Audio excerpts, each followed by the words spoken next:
this time, pag may distract sa'yo, don't be distracted, no? Pag may mga taong feeling mo madidistract ka, ma-autofocus ka, just keep away from them.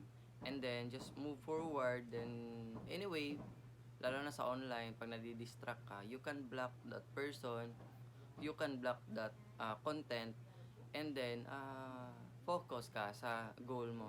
Because sometimes kasi yung distraction, yung mga tao na nakakausap mo, minsan kasi nadidistract ka nila, minsan umiinit ulo mo. So sometimes you need to get away from them, no? And stop communicating with that person, with that people.